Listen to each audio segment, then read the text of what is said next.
por supuesto, de creación, de investigación, de exploración y de montaje escénico, ¿sí?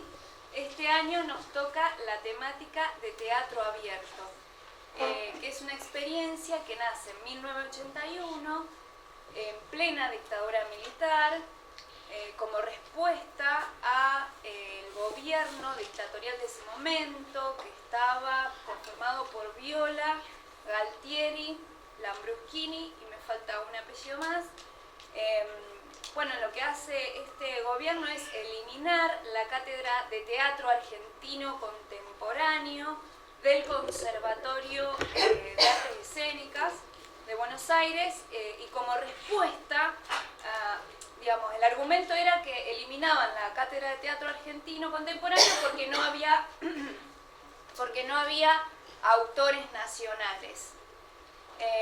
Como respuesta a ello, los autores y las autoras nacionales se reúnen y se organizan y conforman lo que después fue el movimiento Teatro Abierto. ¿Vamos con la proyección? Dale. ¿Querés bajar ¿puedo bajar un poquito la luz como para que se vea mejor?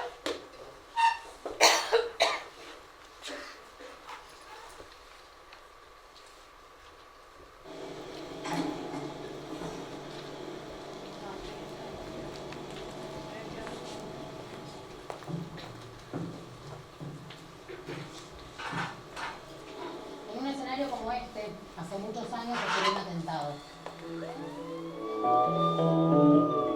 Las llamas destruyeron las paredes del lugar como una gran bestia que devoraba todo a su paso. Pero ese día se puso en juego mucho más que la idea de un espacio teatral.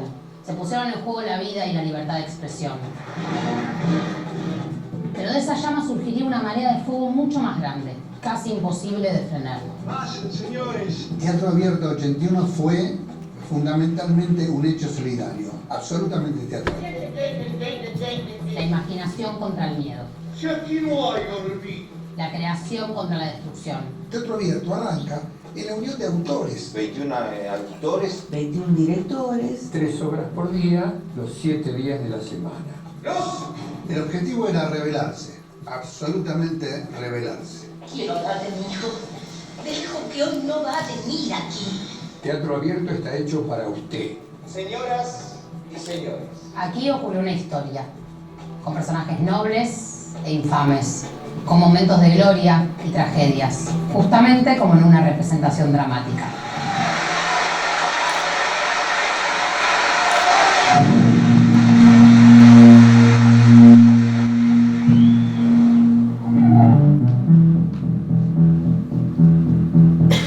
Para entender cómo nace Teatro Abierto, es necesario situarse en una época en la que protestar era algo prohibido. Y el teatro era de las pocas expresiones artísticas que se arriesgaba a hacerlo. En nuestra profesión, en el teatro, había listas de gente prohibida, actores prohibidos, directores prohibidos, escenógrafos prohibidos, etcétera, etcétera, etcétera. En el caso del teatro, por ejemplo, era el clásico caso de los teatros oficiales, donde no podíamos estrenar.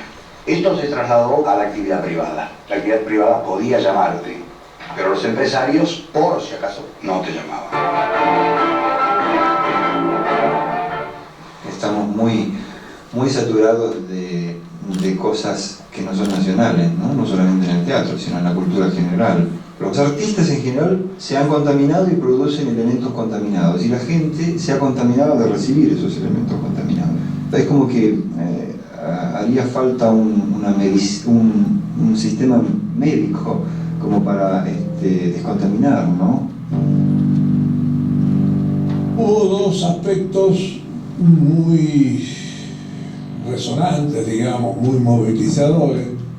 Uno fue que el director del Teatro San Martín, Yves Stuyves, en ese momento director del Teatro San Martín, cuando todos los años se anuncia la programación del teatro y no había ningún autor argentino contemporáneo. Y cuando le preguntaron por qué no programaba autores argentinos, dijo porque no los hay. Y la otra, un también desdichado movimiento en la Escuela Nacional de Arte Dramático que quitó una materia que se llamaba Teatro Argentino Contemporáneo, algo por el estilo. Eliminó la cátedra de autor nacional. La eliminó.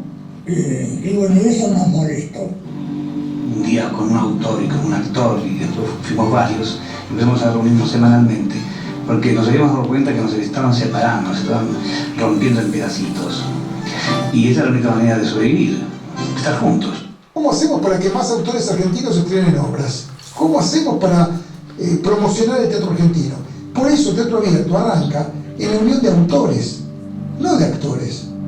Son los autores los que lo generan. Pero lo notable fue que de inmediato todos los convocados dijeron que sí.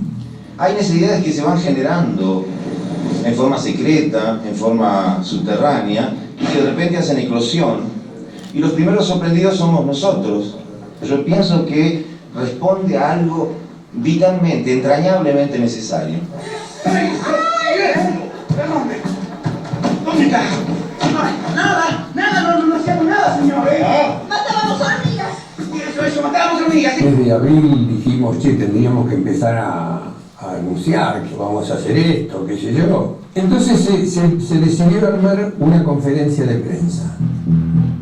En esa reunión de prensa se empezó a repartir un volante que decía: Teatro Abierto 20 más 20 igual más de 150.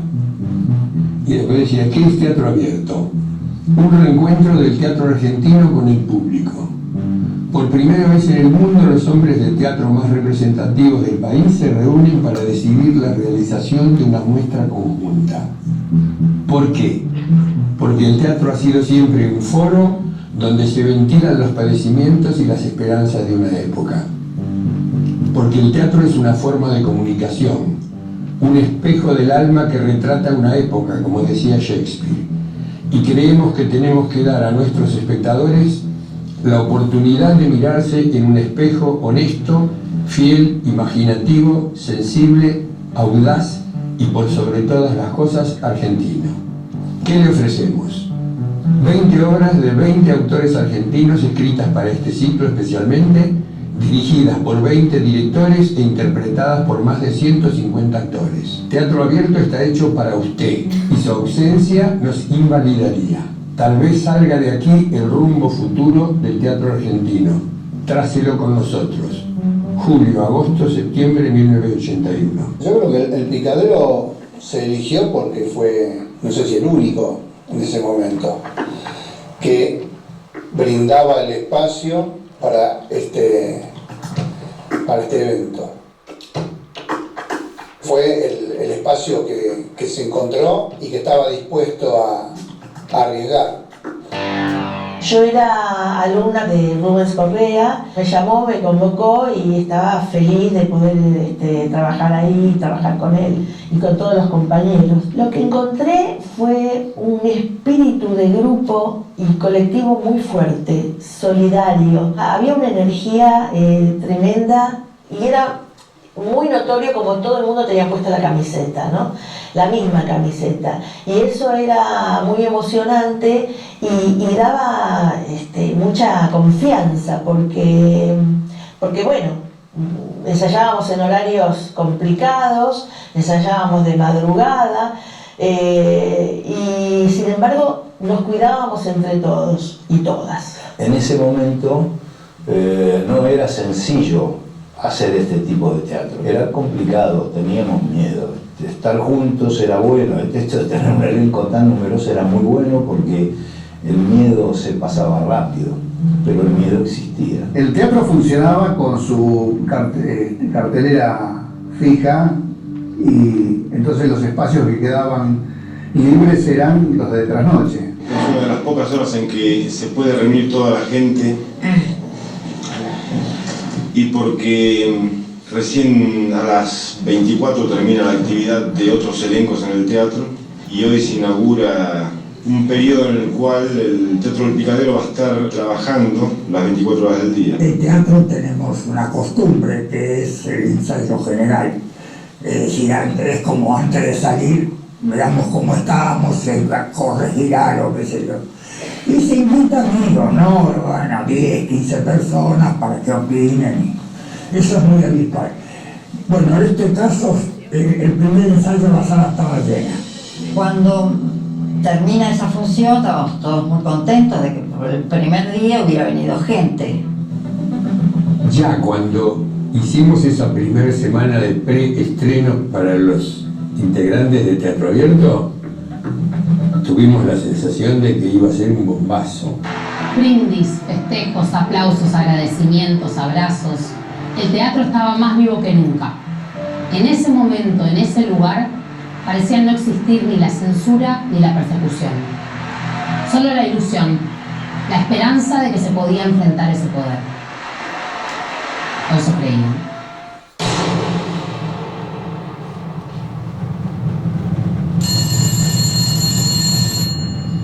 El 6 de agosto, a la madrugada, me acuerdo que estaba en la cama y suena el teléfono. Tipo 5 de la mañana, 6 de la mañana. ¿Me llaman? No me acuerdo quién me llamó. La verdad que no me acuerdo quién fue. Y atiendo. Y me dicen, pusieron una bomba en el picadero. Pusieron una bomba en el picadero. Habían puesto una bomba en el picadero. Y me dicen, nos metieron una bomba en el teatro, ¿no? No entendía. Me caí de la cama y me quedé en posición fetal. No sé cuánto tiempo estuve, no lo sé. Pero no podía salir de ese lugar.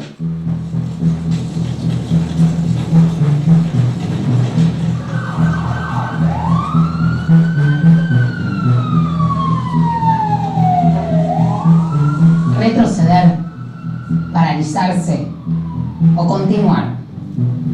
¿Y cómo? Nunca se puso en duda que fue un atentado. Hubo otros casos donde siempre era un cortocircuito. Esta vez no fue un cortocircuito, esta vez fue un atentado. En el fondo del teatro había tanques de unos 2.000 litros de agua que ellos lo podían utilizar y me piden que me retiren del lugar. Me retiro y me comunican que estoy detenido, a partir de ese momento estoy detenido, y no tenían agua de las mangueras de bomberos y los camiones no tenían la suficiente fuerza como para apagar el incendio. Todo esto más o menos se pasan unos 40 minutos hasta el primer chorro de agua que largan bomberos. Y así como se dio a conocer y dijo que era el electricista del teatro, lo cazaron de las orejas y se lo llevaron preso. Pues me trasladan a la comisaría Quinta, a la sección de Quinta, me encierran en una habitación, me piden que declare, 2 agentes civiles, y se enfurecen, empiezan a dar un tono más agresivo, a que hable, que diga, que dé nombre, a ellos les interesaba el nombre de las personas que trabajaban ahí adentro, y que mi vida corría peligro si no colaboraba. Tras el atentado una cosa era clara, había que reorganizarse. El fuego había intentado frenar el movimiento, pero estaba lejos de hacerlo. Porque otro fuego, el fuego sagrado, el fuego que da vida, se encendió con mucho más ímpetu.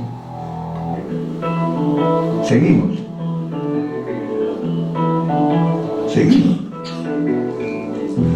Nunca había un trabajo tan grande en marcha. Nunca en mi vida vi que se pudieran montar 20 espectáculos en 3 meses. Bueno, eso es un material y es nuestra única arma. No tenemos otra. Las otras las tienen los que incendian. Nosotros tenemos el arma del teatro, el arma del pensamiento, y está ahí disponible, ¿no? Hemos recibido 19 ofrecimientos de salas para seguir con Teatro Abierto. Fue Teatro Abierto quien por algún motivo, que nunca incluso pregunté, decide en horas que el Tabarís sea el lugar donde se iba a continuar el ciclo. Nosotros elegimos el Tabarís porque era un teatro de revistas, porque estaba en pleno centro, a media cuadra del Obelisco. O mayor seguridad que estar en una calle transversal donde pudieran pasar cosas. Con la llegada de un nuevo espacio aparecieron nuevas posibilidades y también los temores por los que podía pasar. El teatro abriría sus puertas, no solo al público, abriría sus puertas a actores, actrices, autores y autoras.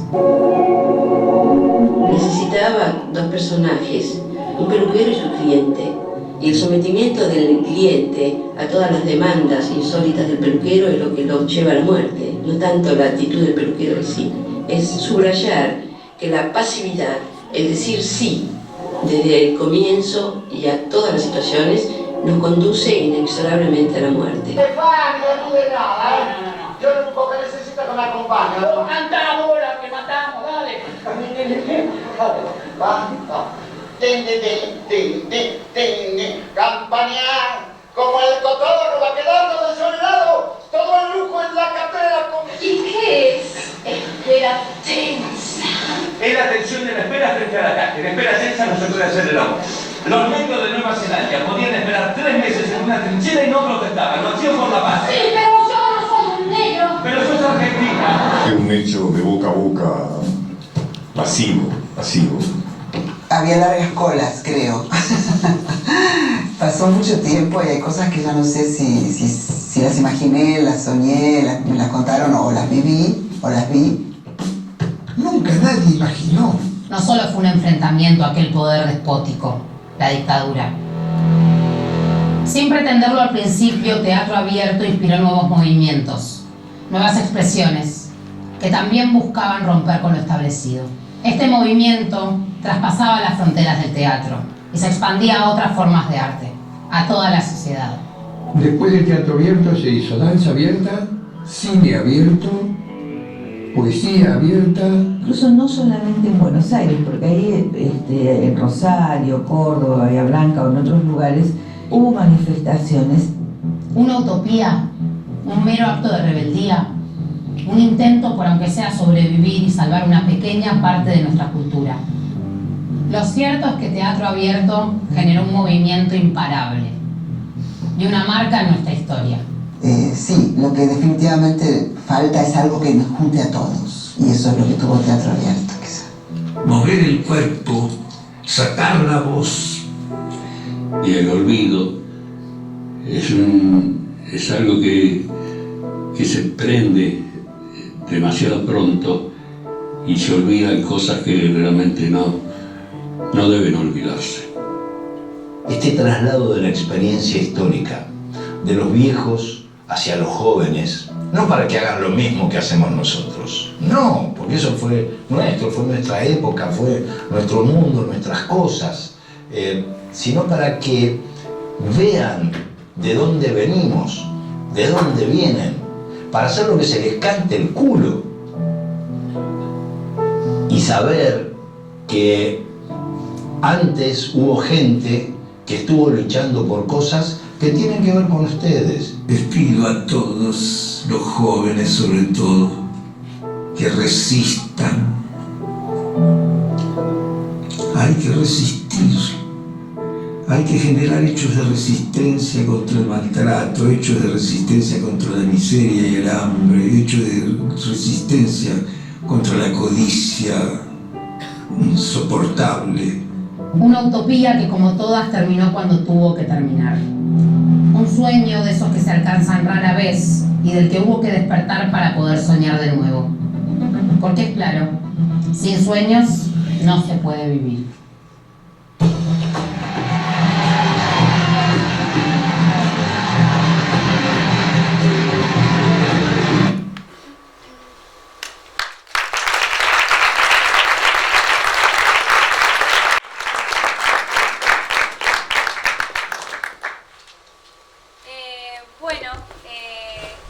Hoy tenemos el agrado de compartir este panel de lanzamiento de las jornadas poéticas con invitados y invitadas especiales que queremos agradecer también por estar acá y por ser parte. Nos acompañan Oscar Fabregat, José Mosset, Clide Tello y Marcelo Melano.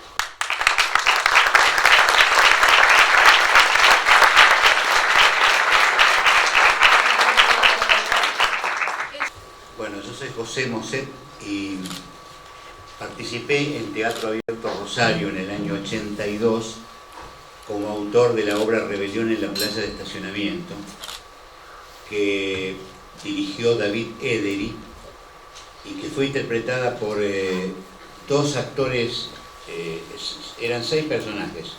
El protagonista y su acompañante eran Antonio Postiglioni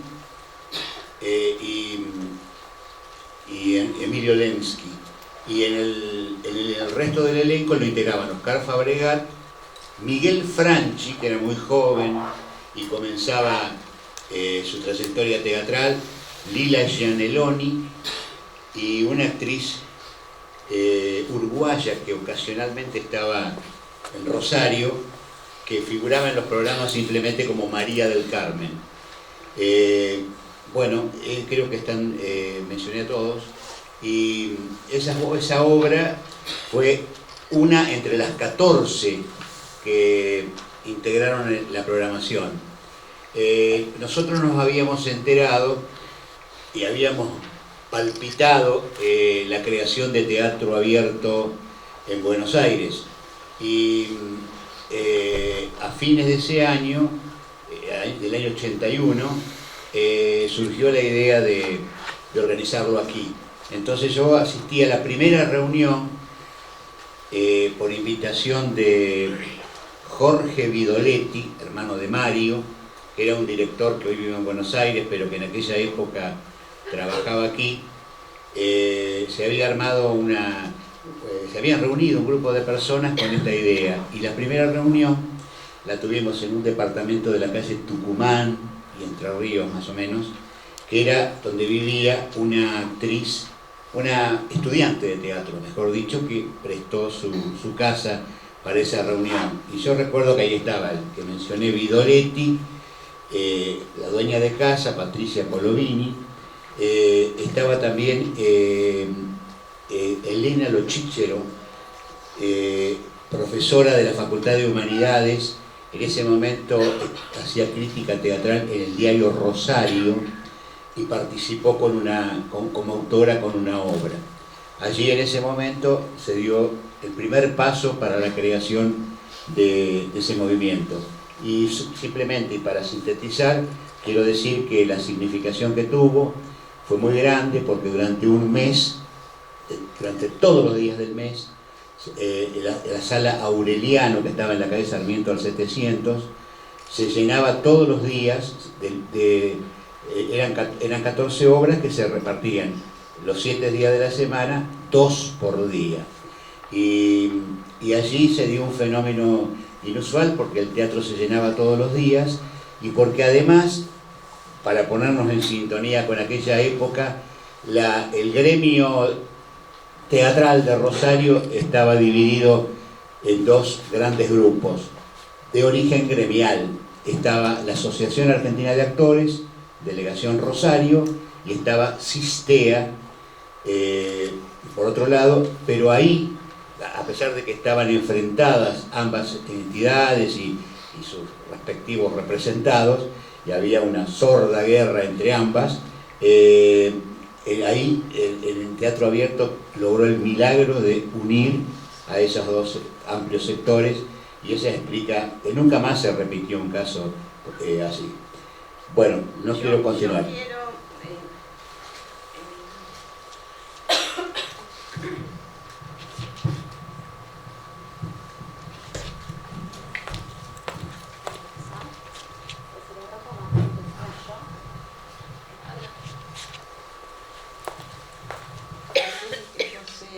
Deje de referirse a esto. Che, yo no los veo, no se puede prender la luz, porque es como si estuviera actuando. Nacho, yo quiero verlos, a mis alumnos. La obra de José fue Una de las más... Acércate el micrófono. Acércatelo un poco más. Ahí, a ver, habla.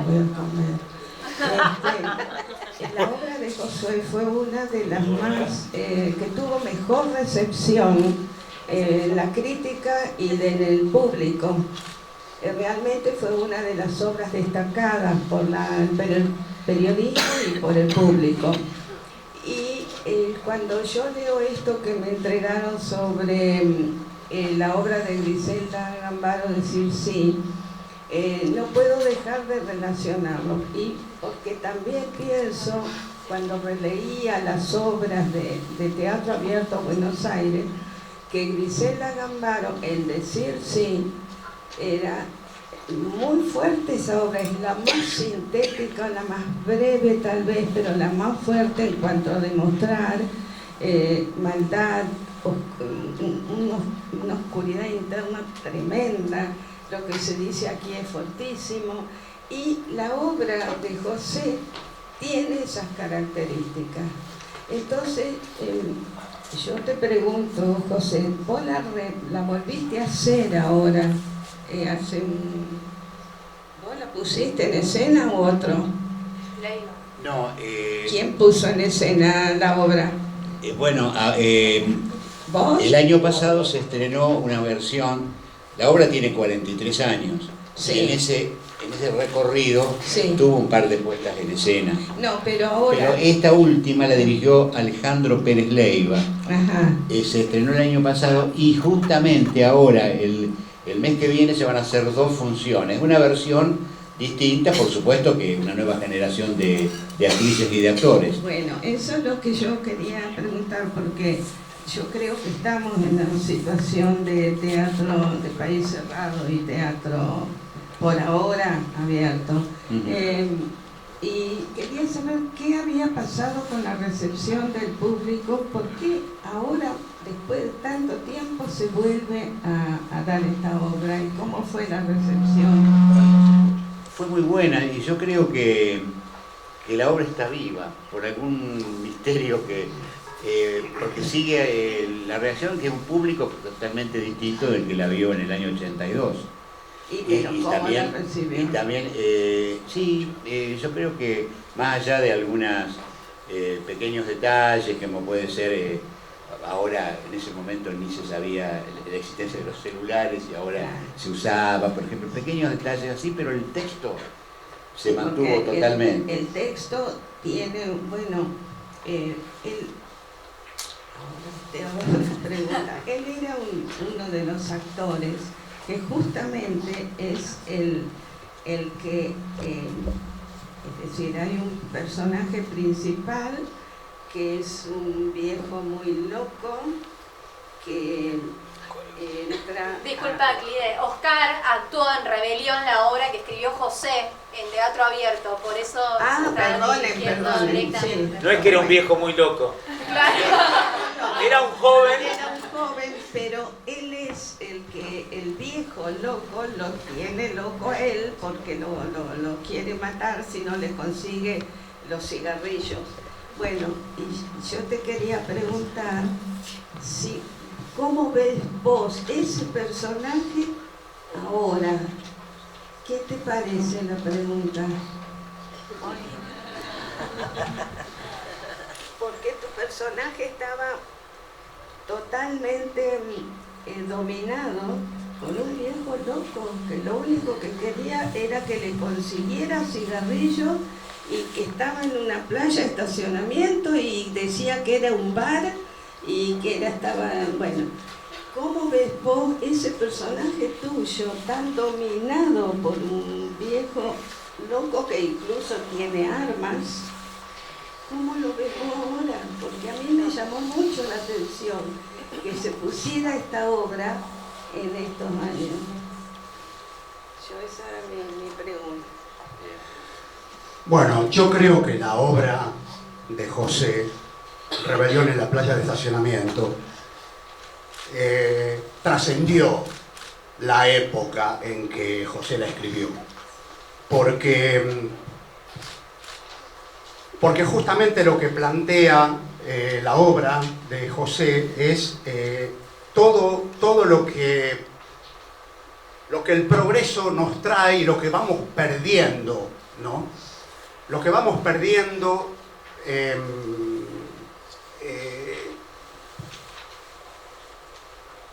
que es realmente inevitable.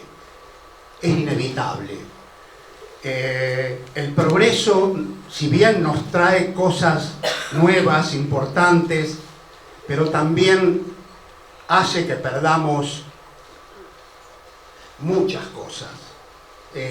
La identidad.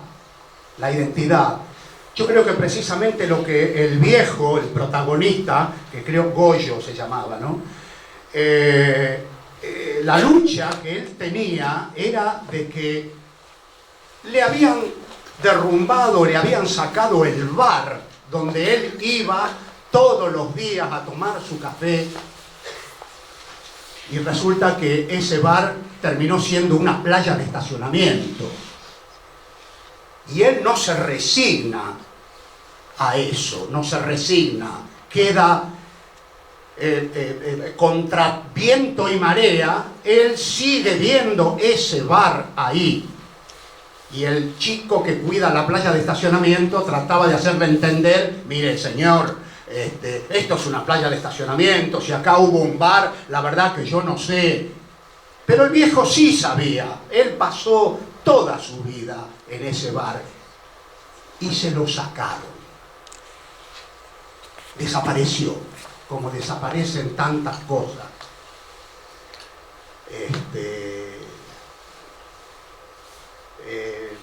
Por la acción del tiempo y del progreso, ¿no? Yo no sé si responde a tu pregunta, sí, pero sí, bueno. Porque ese viejo es un viejo represor, un viejo que siente lo que perdió, pero lo que perdió lo utiliza como herramienta para reprimir al resto. En esa obra hay violencia interna, violencia externa muy marcada. Entonces yo me pregunto por qué esa obra ahora, justamente después, bueno, y creo que sí, que ahora estaría. Si me permiten, bueno, yo mi experiencia con teatro abierto fue como público. ¿Sí? Yo tenía 13, 14 años, empezaba a estudiar teatro y estaba mirando el cartoncito que trajo Euclides, que no sé si no es el abono, pero podíamos sacar un abono y ver todas las funciones. Entonces yo hice eso, vi todas las funciones de teatro abierto. Y lo que les pido es que escuchen en el relato que hacían recién de Rebelión en la playa de estacionamiento, el nivel de metáfora que se ponía en juego. ¿Por qué digo esto? Porque a los que empezábamos en ese momento nos abrió a la metáfora el teatro abierto, ¿sí? Ya desde su nombre. Y justamente una de las primeras cuestiones en cualquier sistema represivo o dictatorial o como se lo quiera llamar es quitar la metáfora, ¿no? Entonces lo primero que hace el teatro abierto, y por ahí para volver un poquito a la generalidad de lo que era, es abrirnos de nuevo a la metáfora. Todas las obras tenían ese nivel de metáfora de lo que contaban recién ellos, ¿sí? Y es muy importante esto porque la metáfora es un hecho poético, artístico, estético y político, ¿no? Me parece. Entonces, Teatro Abierto jugó mucho en ese sentido, ¿no? Fíjense que en aquel momento la música, por ejemplo, tenía que esconderse, entre comillas, tenía que disfrazarse tras metáforas bastante complejas, ¿no? Siempre está la anécdota esta de que Canción de Alicia en el País no la prohibieron porque no la entendían, ¿no? Entonces pasaba eso, y en el teatro empezó con Teatro Abierto, vuelve eso y se pone en escena, justamente. Abre a todo un país y lo vuelve a abrir a la metáfora. ¿Sí? Disculpa. Perdón, aprovechemos, Marcelo, que tenés el micrófono y contá brevemente, presentate brevemente, así los chicos saben por qué también están sentados ustedes cuatro hoy acá. Los chicos me conocen porque soy el cobrador de la cooperadora. Pero es mucho más, pero... En realidad vine por eso. Porque ahora se van a prender unos pines, unas luces a los que no pagaron la cuota de la cooperadora todavía. ¿sí? No lo voy a señalar, pero en un momento va a empezar un láser. Bueno, no, yo vengo trabajando en la actividad teatral desde aquel momento, del año 81, en diferentes planos, y desde el año 2004 tengo el orgullo y el honor de formar parte del Instituto Nacional del Teatro como empleado. Soy asistente técnico administrativo del instituto, y las chicas tienen la amabilidad de invitarme porque hay un puente entre este teatro abierto y lo que está pasando en este momento en el Instituto Nacional del Teatro, ¿sí? Así que en todo caso, sobre el final, si quieren, hacemos una pequeña referencia sobre esta situación, pero me parece muy interesante que las chicas hayan encontrado este nexo, ¿no? entre aquel 81-82 y lo que estamos pasando. Marcelo, y aprovecho a preguntarte, vos que fuiste espectador joven en ese momento y como vimos en la proyección, que hablaba mucho esto también del miedo, cómo era que apareciera este ciclo y decir, che, voy, iba solo, iban en grupo, cómo era habitar ese espacio como espectador. Sí, es muy interesante eso. En mi caso yo tenía la impunidad de la juventud, ¿no? O sea, nosotros, acá bueno, está Huguito Cardoso, ¿dónde anda? ¿Se nos fue? Bien. Bueno, lo menciono a Hugo porque con Hugo empezamos juntos el taller, ¿no? Hugo era un poquito más grande que yo, sigue siendo, pero empezamos juntos el taller, por eso hubiera estado bueno invitarlo también, y nosotros teníamos el relato de ese periodo oscuro, ¿no? De hecho nosotros, por ejemplo, yo iba todos los sábados, iba a la sala de Arteón de calle La Prida, que bueno, no la conocieron, La Prida, en la bajada de La Prida había un teatro, una especie de subsuelo, en donde se hacía, se representaba entre otras tantas cosas una obra que se llamaba ¿Cómo te explico? ¿Cómo te explico? Fue una obra paradigmática del movimiento teatral rosarino, porque fue una de las primeras obras hechas por adolescentes y con temática adolescente, ¿no? La dirigía Chiqui González, bueno. Y fue una obra que, por ejemplo, tuvo prohibiciones. Incluso la obra era para adolescentes y la habían puesto, porque en ese momento se calificaban las obras, ¿no? Se calificaban por edad. Y esta era prohibida para menores, ¿no? Era una obra para adolescentes que estaba prohibida para su público, entre otras tantas cosas.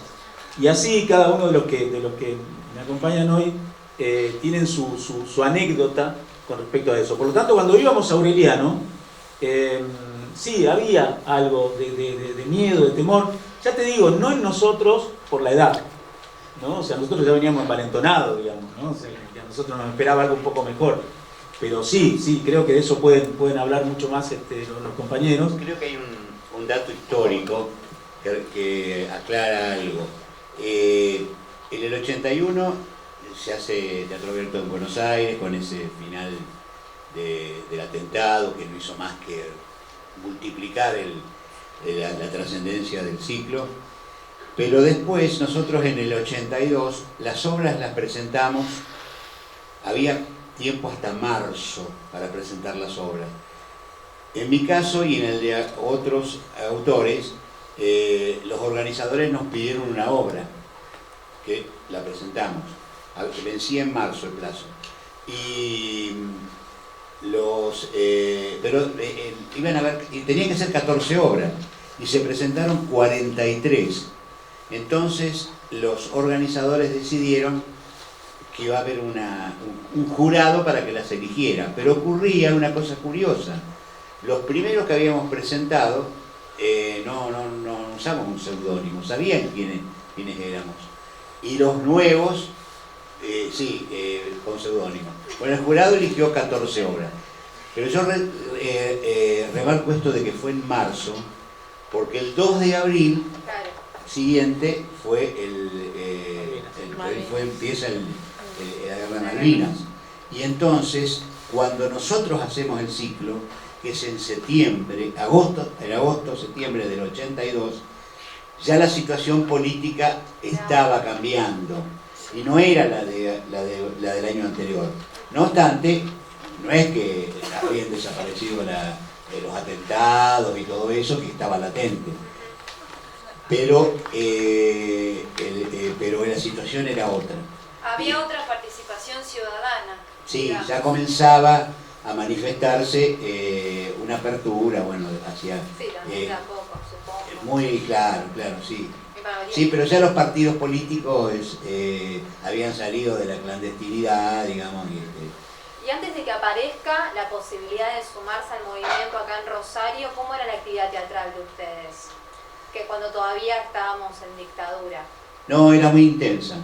Paradójicamente, la actividad teatral de la época de la dictadura fue muy intensa, con la autocensura, con todo lo que era. Como te explico, fue anterior a Teatro Abierto.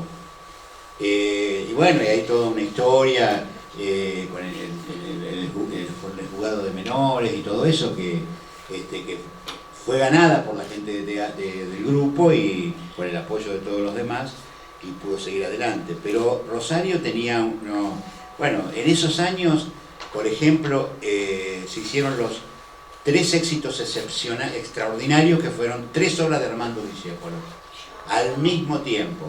Babilonia, que la hizo el grupo Teatrica, dirigida por Pepe Costa. En ese grupo tenía mucha incidencia la opinión de Clide. Y también el organito de Armando y Enrique Santos Discépolo en el Teatro del Mercado Viejo, y Estéfano, para muchos estudiosos y críticos, si hay que elegir 5 obras del teatro argentino superlativa, una sería Estéfano. Perdón, José, yo agregaría El acusador público. La temporada 77-78, dirigida por David Edery, yo trabajé como actor, se hizo El acusador público del autor austríaco Fritz Hofbauer. Era sobre la Revolución Francesa. El tema era la Revolución Francesa. Robespierre, Danton, etcétera, etcétera, etcétera. Pero ¿qué pasaba? Lo que se decía en esa obra era lo que estaba pasando en ese momento acá en la Argentina. La desaparición de personas,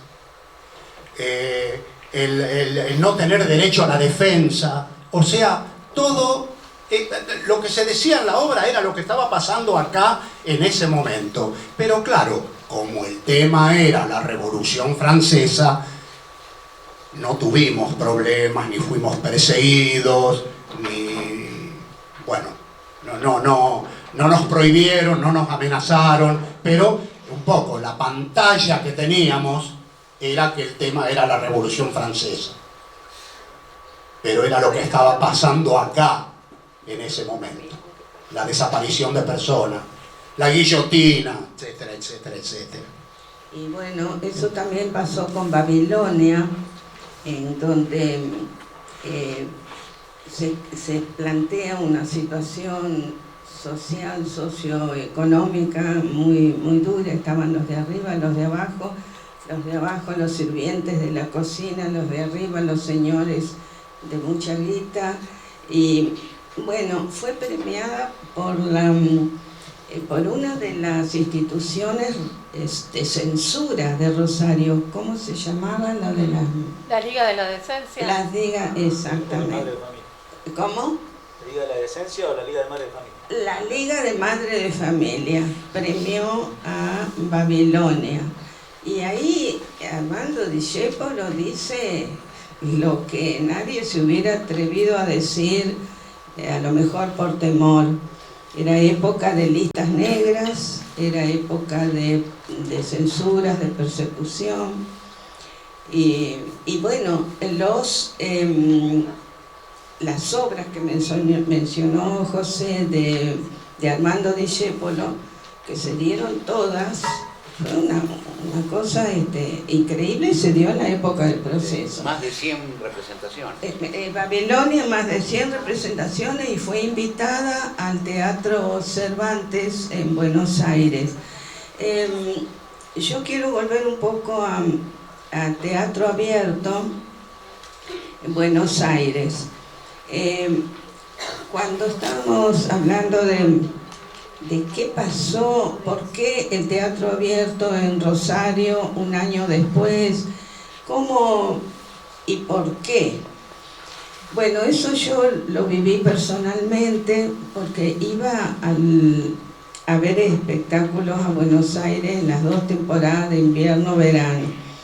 Y en ese ir y estar y hacer cursos y ir a charlas, entramos en ese momento que era, con Pepe Costa, en amistad con Tito Cosa, con Dragún, y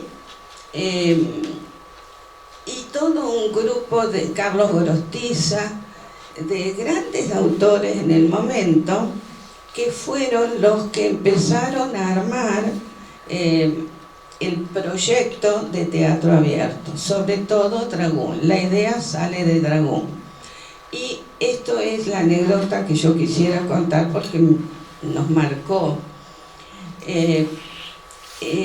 Estábamos viendo una obra en el Cervantes y estábamos en el hall del Cervantes, todavía no habíamos entrado a ver la obra, con esta gente de teatro, estaba también Alejandra Boero, y hablábamos de Bueyes Perdidos, y en el medio Dragún diciendo cuál era su proyecto, y hablamos otro poco de otras cosas, haciéndonos, bueno, teníamos autocensura, teníamos temor, y ahí, así, en la oscuridad y por abajo se fue armando el proyecto, y ellos lo hicieron con éxito, y su influencia sirvió para nosotros, y trajimos la idea. Juntos eso se relaciona con la intención de Vidoletti y de otros, bueno, y se arma el teatro abierto acá, al año siguiente. ¿Dónde está la diferencia entre lo que fue, lo que significó, o de dónde partió el teatro abierto Buenos Aires? Si me permiten, yo voy a leer lo que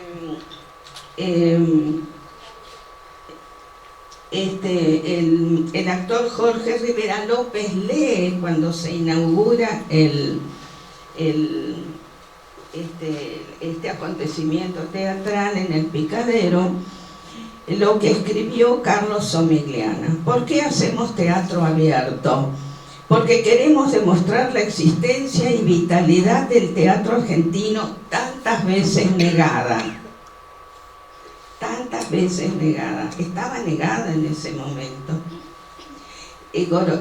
Cosa, Gorostiza, Dragún, estaban prohibidos como personas. Sus obras no, pero ellos no podían estar en actos públicos, en charlas, en conferencias, etc. Bueno, porque siendo el teatro un fenómeno cultural eminentemente social y comunitario, subrayo eso, y comunitario, intentamos mediante la alta calidad de los espectáculos y el bajo precio de las localidades recuperar a un público masivo, porque sentimos que todos juntos somos más que la suma de cada uno de nosotros, porque pretendemos ejercitar en forma adulta y responsable nuestro derecho a la libertad de opinión, porque necesitamos encontrar nuevas formas de expresión que nos liberen de esquemas claramente mercantilistas, porque anhelamos que nuestra fraternal solidaridad sea más importante que nuestras individualidades. Que nuestras individualidades competitivas, porque amamos dolorosamente a nuestro país y este es el único homenaje que sabemos hacerle, y porque encima de todas las razones nos sentimos felices de estar juntos. es una maravilla. Hermoso.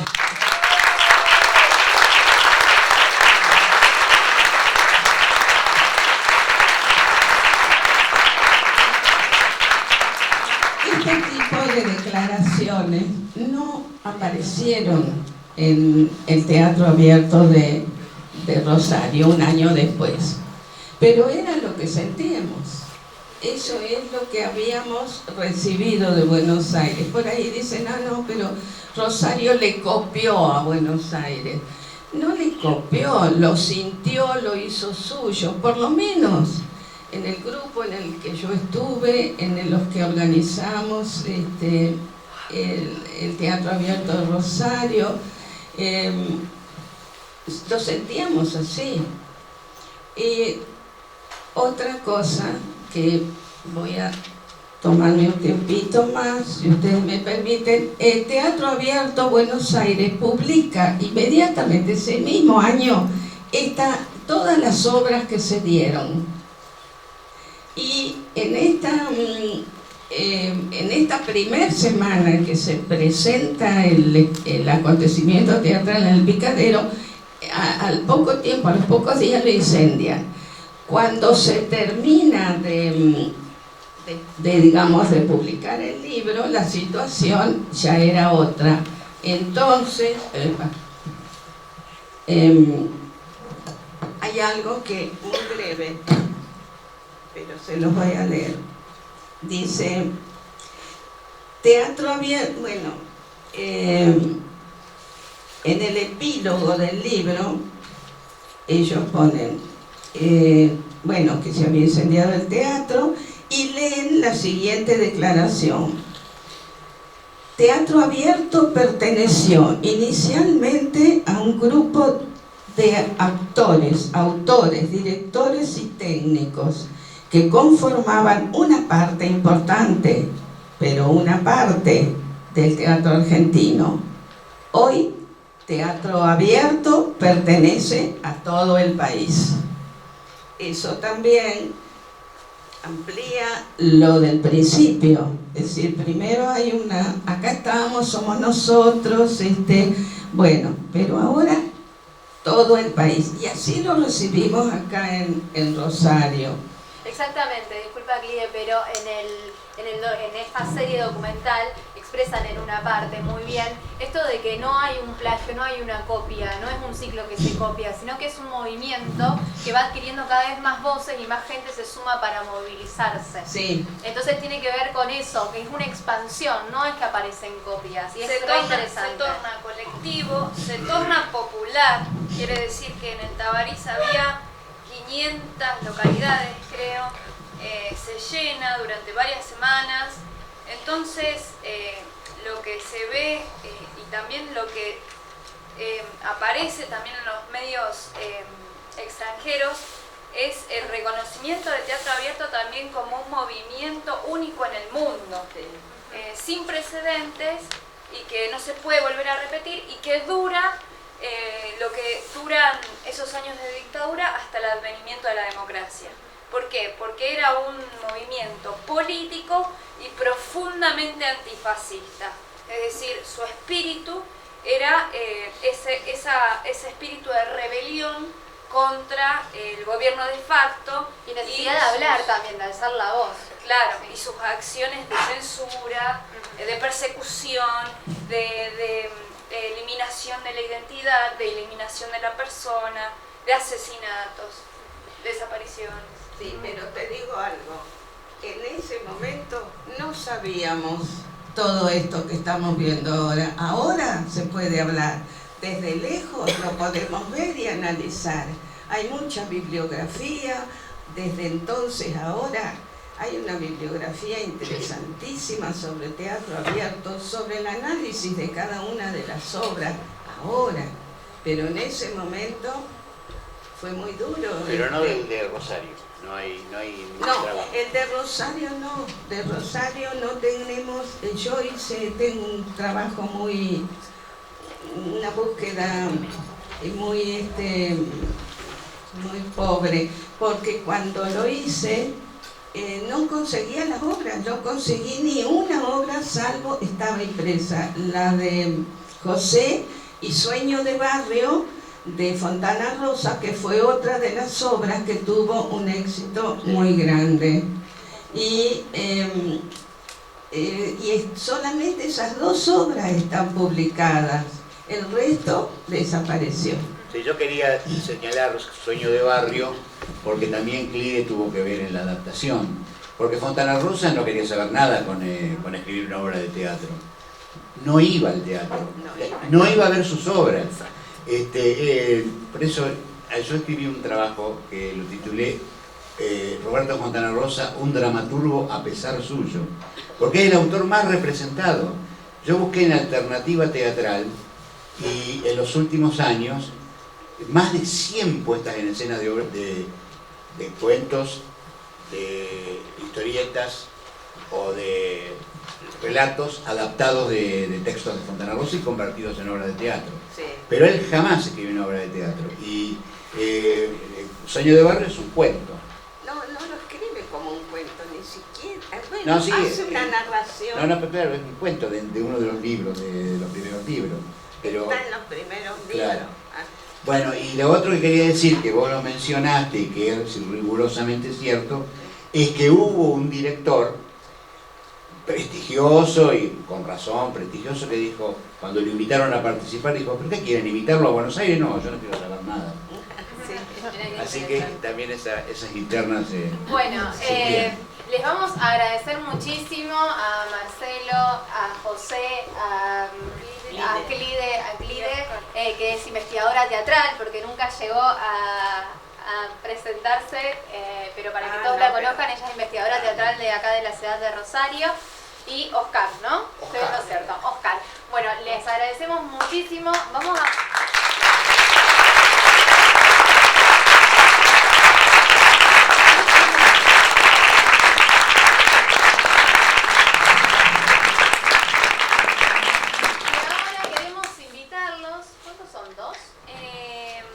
Nosotras repartimos a la entrada, no sé si les llegó a todas y a todos, algunos fragmentos, claro, no llegamos con todo porque imprimimos, no sé, como para que haya un par por ahí.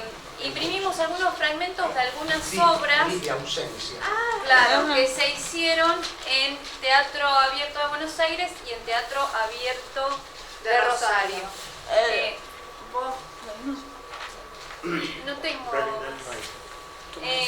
Y en este queríamos, pensábamos leer colectivamente algunos fragmentos de esos fragmentos, y queríamos empezar con, justamente, ya que tenemos al autor acá, José Moset, leer el fragmento que les repartimos de Rebelión en la playa de estacionamiento. ¿Alguien la tiene? ¿Alguien le tocó?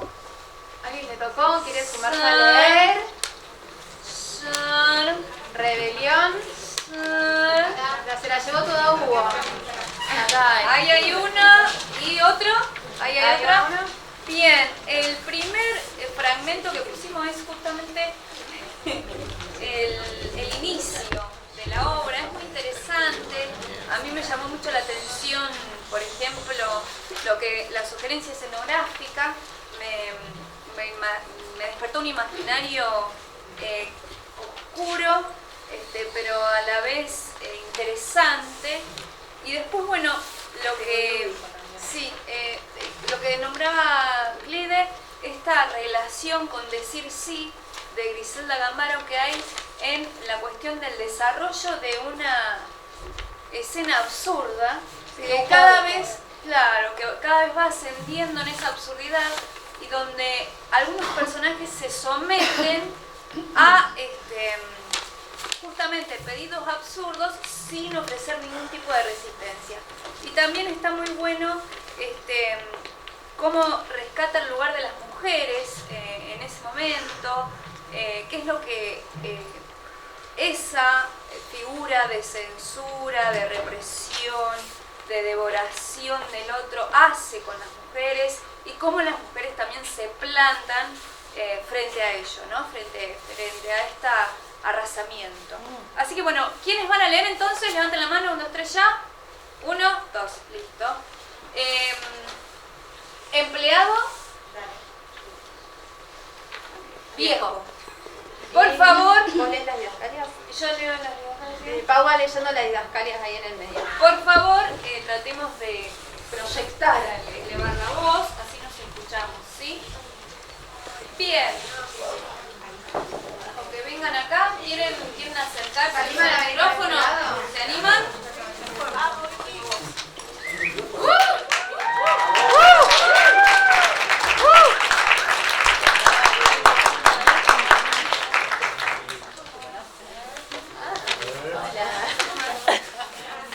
Yo trabajo con esto. No puedo andar, ¿no? Bueno, yo se los tengo.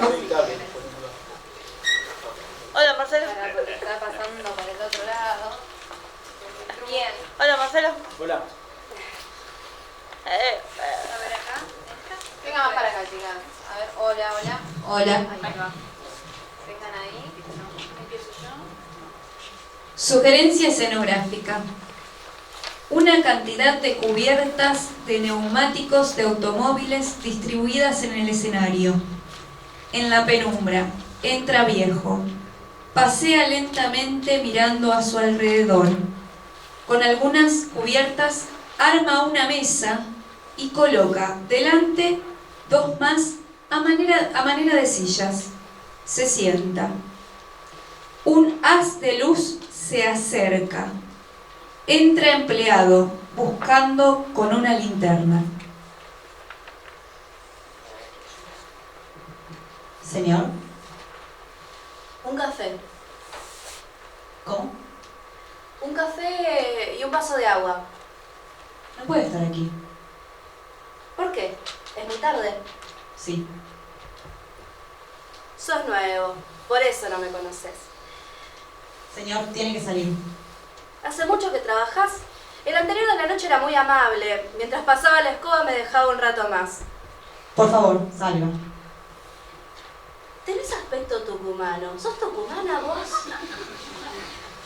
Sí. Claro. Si en eso no me equivoco nunca. ¿De dónde? Del norte.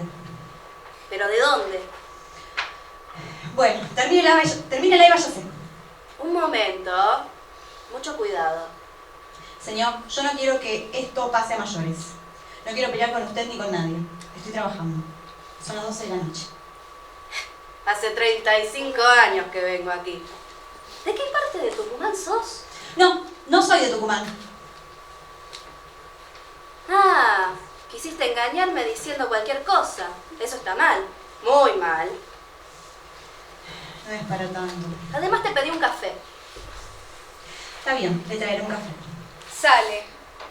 Viejo vuelve a sentarse y durante los pocos instantes que queda solo, observa a su alrededor saludando con la mano o la cabeza a personajes imaginarios. Reaparece.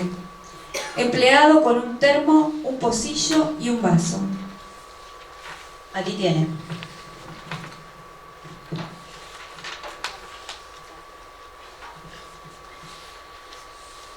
Tómelo y después váyase.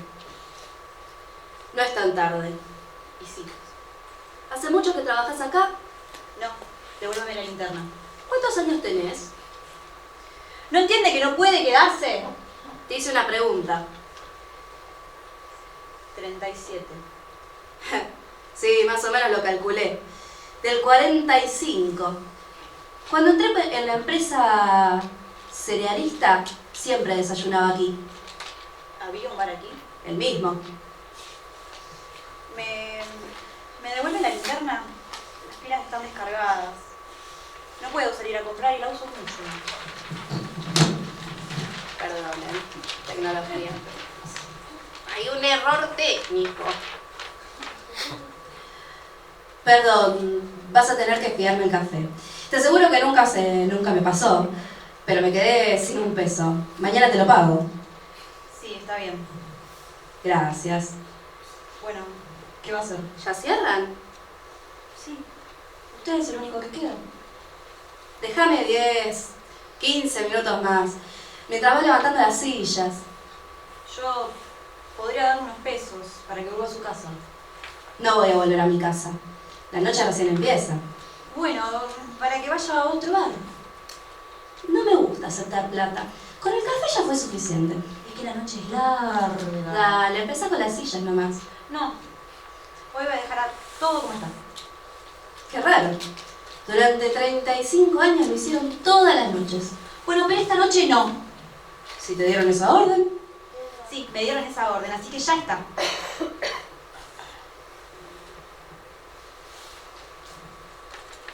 Recoge el termo, el pocillo y el vaso. Bueno, fue un placer.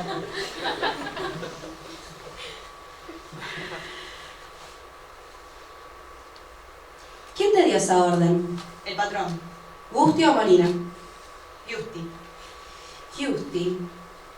Decime, una última pregunta y no te molesto más. ¿Se operó de la hernia? No, todavía no.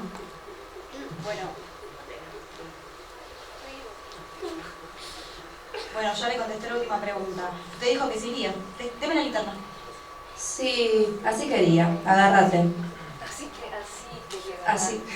Así quería agarrarte. Cretino, hijo de puta. ¿Qué dice?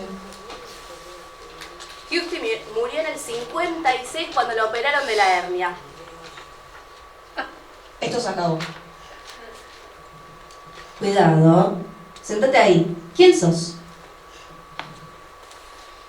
Un empleado. Más detalles. Trabajo de las 10 de la noche hasta las 6 de la mañana. ¿Por qué? Gracias. ¿Por qué están todos estos autos aquí? Sus dueños los dejan. ¿Por qué? Para no dejarlos en la calle. Basura. Soy un empleado, me pagan un sueldo para controlar la entrada y la salida de los autos. No tengo problemas con nadie. Este fue mi boliche durante 35 años. Yo no tengo nada que ver, dígaselo al dueño. Impostor. No tengo nada que ver, trabajo aquí como podría trabajar en cualquier lugar. Lo único que me interesa es que me paguen. Y a partir de ahora, este va a volver a ser el Bar Empire. ¿Entendido? Haga lo que quiera por mí. ¿Y vos? Vos vas a ser el mozo tucumano. Bueno, termina de una vez. Quieto, o te parto en dos. Primero, perdí a mi gente. Y ahora en estos tiempos también los lugares. No es justo. Habría que decir basta. Por fin me decidí. Esta noche empiezo la restauración. Volverá todo atrás. Eso es imposible. Ahora estoy solo. Pronto se agregarán otros. A las 6 de la mañana seremos millones. ¿Y qué? Usted tendrá sus razones. Yo lo comprendo. Pero debería empezar por la restauración por otro lado. Bien, hasta acá. Muchas gracias.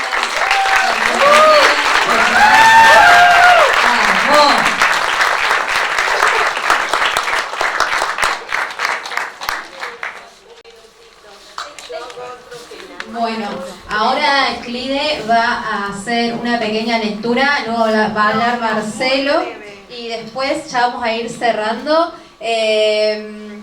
¿Algo más que vos quieras agregar? No, perfecto.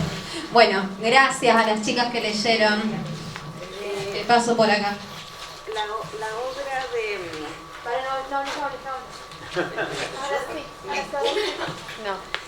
La obra de Fontana Rosa termina con un sueño de barrio, termina con un final en que es puesto preso el que fue acusado de soñar y de soñar sobre que tenía relaciones con una vecina del barrio. Entonces el policía tiene una frase sobre el final, que en la puesta en escena el director Pepe Costa lo hace avanzar hacia el proscenio al actor, y que es el policía se para frente al público, no rompe la cuarta pared, pero mira, así se pone imponente ahí, la mano al costado, y dice: está jodida la cosa, ¿eh? Y sí, estaba jodida. Sí, termina la obra de Bien, Fontana. hablando de estaba jodida la cosa, ahora la cosa está jodida, digo, hay un ataque desde el gobierno nacional a la educación, a la cultura, a las disidencias sexuales, a la salud, ¿sí? Nacional, provincial y municipal. Nacional, provincial y municipal. En este momento hay una realidad que nos atraviesa profundamente, que es lo que está sucediendo con el INT, ¿sí? El Instituto Nacional del Teatro.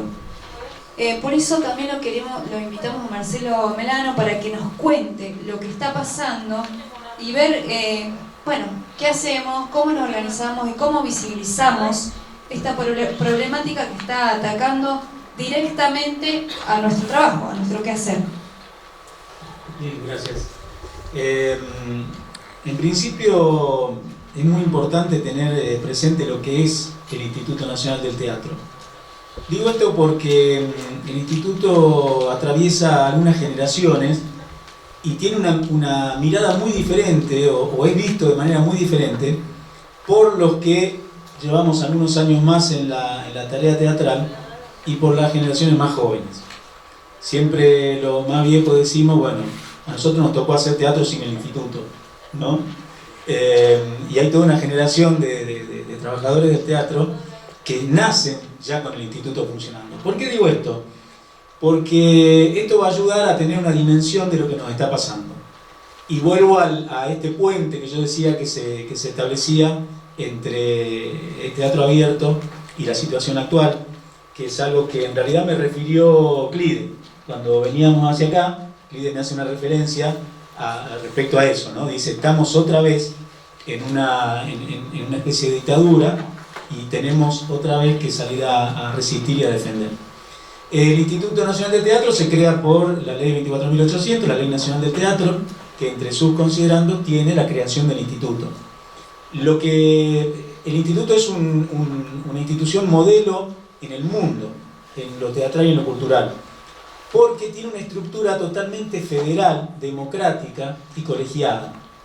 ¿Qué significa esto? En el instituto hay representantes de todas las provincias argentinas, hay representantes de las regiones culturales, hay representantes del quehacer teatral nacional, y todos ellos forman parte del Consejo de Dirección del Instituto Nacional del Teatro. El Consejo de Dirección se reúne periódicamente y va decidiendo lo que se hace con el presupuesto y con los fondos, ¿sí? Y las acciones. ¿Por qué es tan importante esa estructura federal? Porque no es lo mismo hacer teatro en Capital Federal que en Rosario, que en Formosa. ¿Se entiende? Es diferente. Por eso las decisiones no las puede tomar una persona desde Buenos Aires. Por eso es tan importante esta representación. Y hago hincapié en esto porque la semana pasada, las compañeras hablaban de la situación actual. La semana pasada se publica el decreto por el cual el Poder Ejecutivo Nacional reestructura, entre comillas, el Instituto Nacional del Teatro y otras tantas instituciones culturales.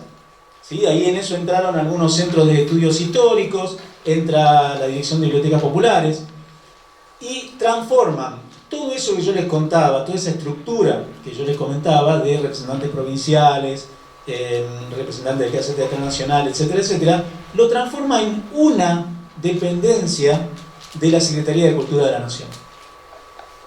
Y acá me tengo que detener también. No dije Ministerio de Cultura, dije Secretaría de Cultura.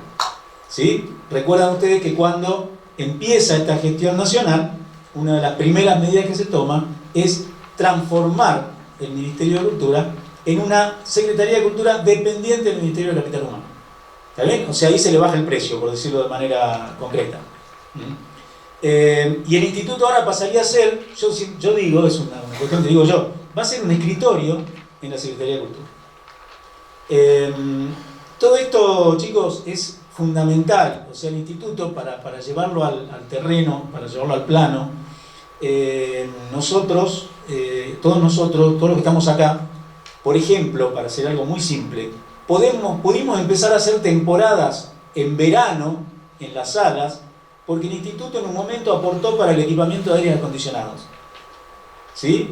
Ustedes son muy jóvenes y no saben que hasta hace unos años atrás no podíamos hacer teatro en salas independientes en enero, en febrero, incluso entrado marzo. Las temporadas teatrales empezaban a mitad de marzo. ¿Sí, José? Sí. Así, ¿no?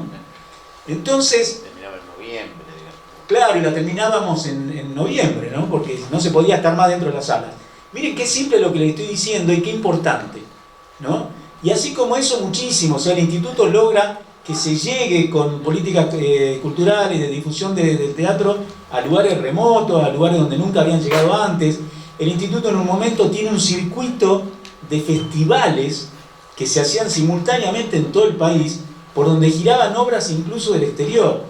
Entonces de pronto llegaba una obra, no sé, yugoslava al Chaco salteño, ¿no? El instituto aporta con subsidios concretos de dinero a las producciones teatrales.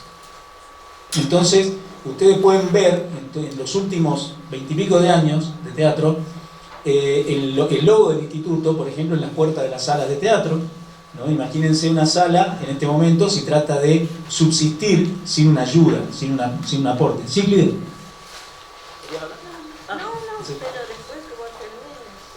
Así que nada, lo que les pedimos a todos y todas es que estén atentos, que se informen y que informen al mismo tiempo.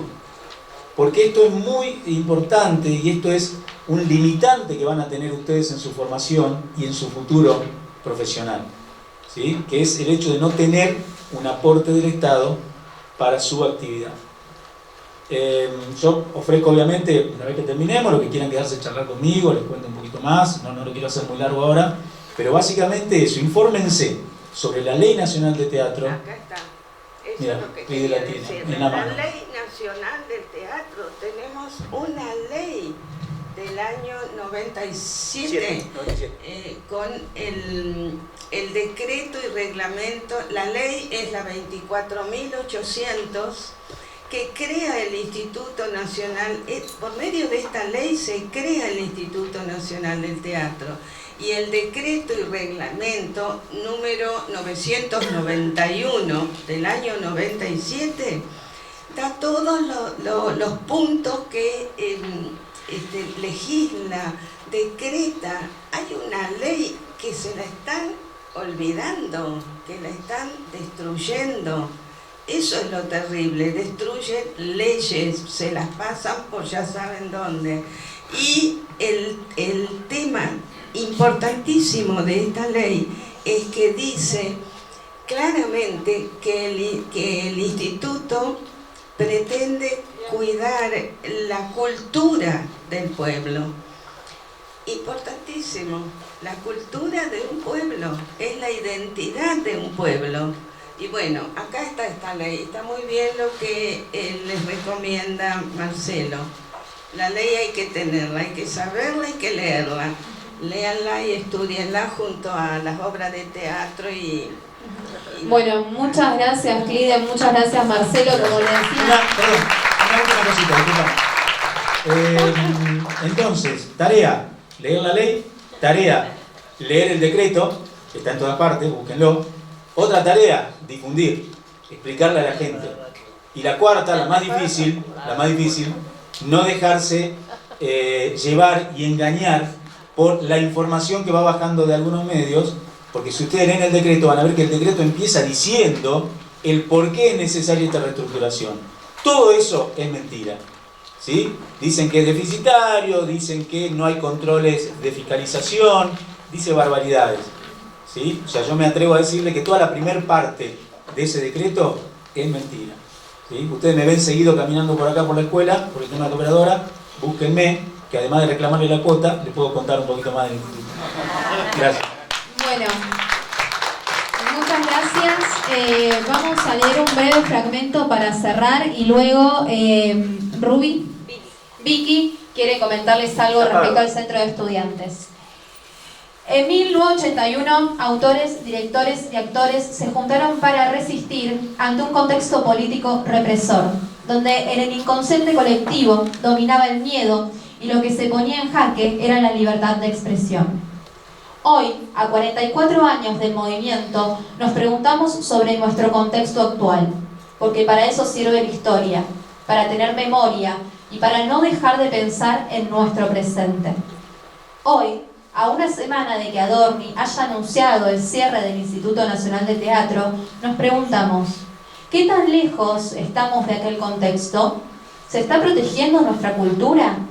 ¿El Estado no tendría que cuidar la institución y la ley que protege nuestro teatro? Estas preguntas nos mueven hoy. Es por esto que esta invitación a participar de las poéticas es una invitación a jugar, a experimentar, a conocer, a aprender y a crear juntos un evento de calidad, pero también es invitarlos a ser parte de un espacio colectivo y solidario que defiende y es sostenido por los valores del teatro independiente. Hoy los invitamos a formar parte de las Jornadas Poéticas 2025, jornadas en las que vamos a recuperar guiones de teatro abierto y también a resistir. Como dice Malena Sánchez al finalizar Escenarios de Resistencia, serie de la que tomamos fragmentos para la proyección vista anteriormente, mantengamos viva la llama. Gracias.